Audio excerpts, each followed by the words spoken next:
Assalamualaikum warahmatullahi wabarakatuh. Para sahabat, balik lagi kita ke pembahasan bersama Asep. Bagaimana kabar kalian semua? Semoga hari-hari kalian selalu diberikan kebahagiaan dan rezeki yang berlimpah. Amin. Kita lanjutkan pembahasan kerajaan tertua di Nusantara part 2-nya. Setelah kemarin di part 1 ada kerajaan Kutai, sebelum lanjut jangan lupa dukung Asep dalam program ini, dengan cara, kasih like, lalu di-subscribe, di-share, aktifkan lonceng notifikasinya, dan di komen.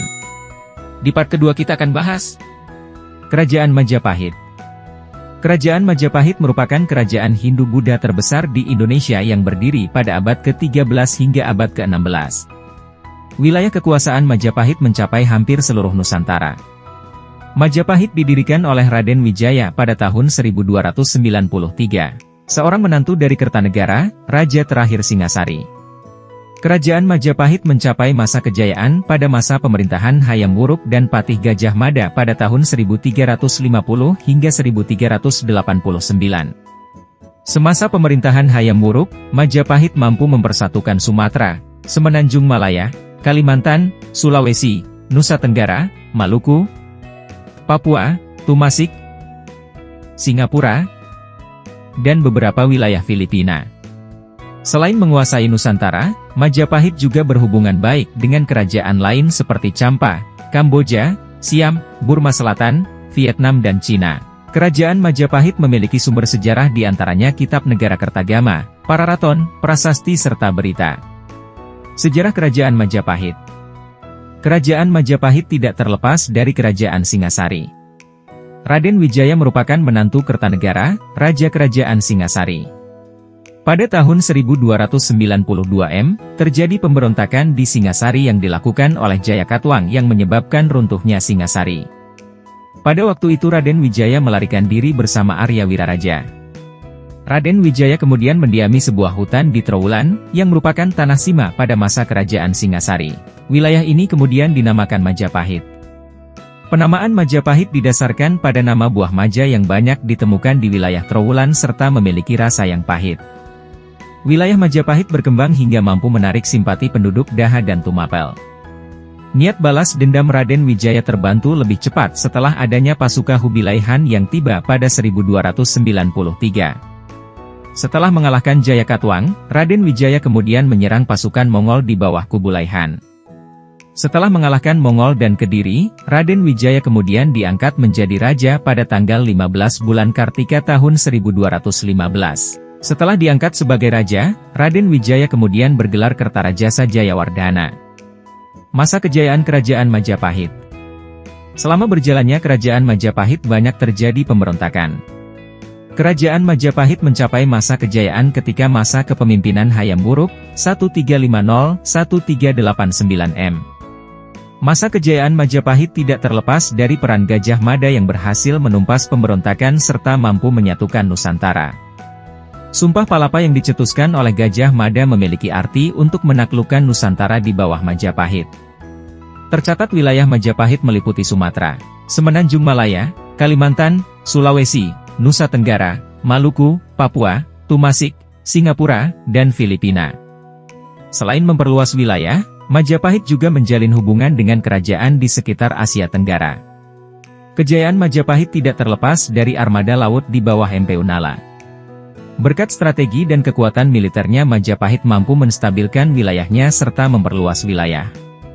Selama berjaya Kerajaan Majapahit menjadi pusat perdagangan dengan komoditas ekspor yaitu lada, garam dan lengkeng.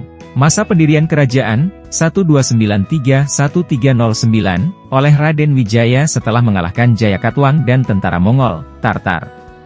Masa pertumbuhan, 1309-1350, masa ketika Majapahit diperintah oleh Jayanegara, Sri Maharaja Wiralanda Gopala Sri Sundarapandya Dewa Adhiswara, dan dilanjutkan oleh Tribuana Wijayo Tunggadewi Dyah Gitarja. Tonggak penting masa pertumbuhan ini adalah ketika Gajah Mada diangkat sebagai Mahapatih Majapahit dan pengucapan Sumpah Palapa. Masa keemasan, 1350-1389. Majapahit diperintah oleh Hayam Wuruk mencapai puncak kejayaan dengan keberhasilan jejaring luas dalam perdagangan dan politik mempersatukan Nusantara. Keruntuhan Kerajaan Majapahit. Pasca meninggalnya Gajah Mada dan Hayam Wuruk, kerajaan Majapahit mengalami kemunduran. Hal ini diakibatkan oleh kurang cakapnya penerus Hayam Wuruk untuk mengelola wilayah kekuasaan Majapahit. Berikut adalah faktor runtuhnya Majapahit. Banyak wilayah taklukan yang melepaskan diri. Terdapat konflik perebutan tahta. Meletusnya Perang Paregreg, semakin berkembangnya pengaruh Islam di Jawa. Kerajaan Majapahit berakhir pada tahun 1527 setelah mendapatkan serangan dari pasukan Sultan Trenggana dari Demak. Sejak saat itu wilayah kekuasaan Majapahit berpindah ke Kerajaan Demak. Masa surut, 1389-1478, ketika mulai menyurutnya pamor pemerintahan setelah meninggalnya Hayam Wuruk. Masa kehancuran, 1478-1527, yang diawali dengan perebutan kekuasaan dan pemindahan ibu kota dari Trowulan ke Daha pada tahun 1478, masa sunyi. 1527-1815, ketika Majapahit diserang oleh Demak dan penduduknya menyelamatkan diri keluar dari Majapahit. Pemberontakan di Majapahit. Di setiap kerajaan pasti ada yang namanya pemberontakan, yang memang tidak sejalan dengan visi dan misi kerajaan, ataupun yang ingin menguasai daerah tersebut. Adapun pemberontakan yang terjadi di kerajaan Majapahit yaitu 1. Pemberontakan Ranggalawe, 2. Pemberontakan Lembu Sora, 3. Pemberontakan Nambi, 4. Pemberontakan Kuti, 5. Pemberontakan Tanca, 6. Pemberontakan Sadengketa. Peninggalan Kerajaan Majapahit. Berikut adalah peninggalan Kerajaan Majapahit. Prasasti.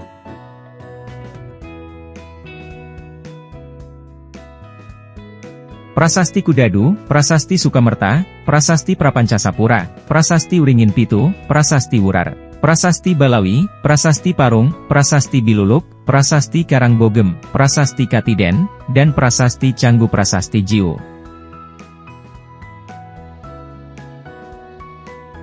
Candi.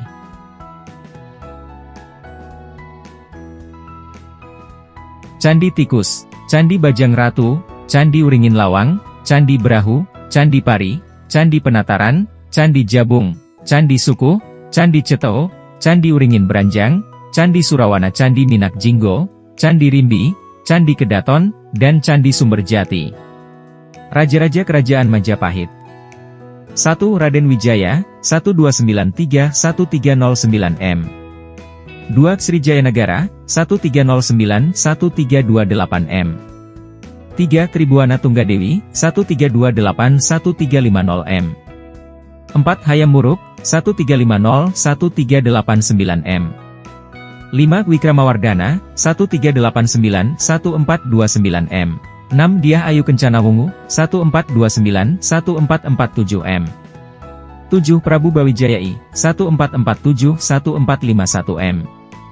8. Prabu Brawijaya II, 1451-1453 M. 9. Prabu Brawijaya III, 1456-1466 M. 10. Prabu Brawijaya IV, 1466-1468 M. 11. Prabu Brawijaya V, 1468-1478 M. 12. Prabu Brawijaya VI, 1478-1489 M. 13. Prabu Brawijaya VII, 1489-1527 M.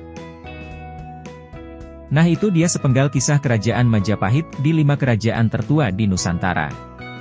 Nantikan di part ketiga kita akan bahas lagi di urutan No 3 kerajaan tertua di Nusantara, kerajaan manakah menurut kalian yang masuk nominasi ketiga? Silahkan kalian komen di bawah. Cukup sekian pembahasan kali ini dari kami. Semoga kalian semua terhibur, selamat beraktivitas, semoga hari-hari kalian dilimpahkan kebahagiaan dan rezeki yang berlimpah, dimudahkan pula segala urusan duniawi. Mohon maaf bila ada kata atau ucapan yang salah, kita pamit, wassalamualaikum warahmatullahi wabarakatuh. See you next video, wassalam.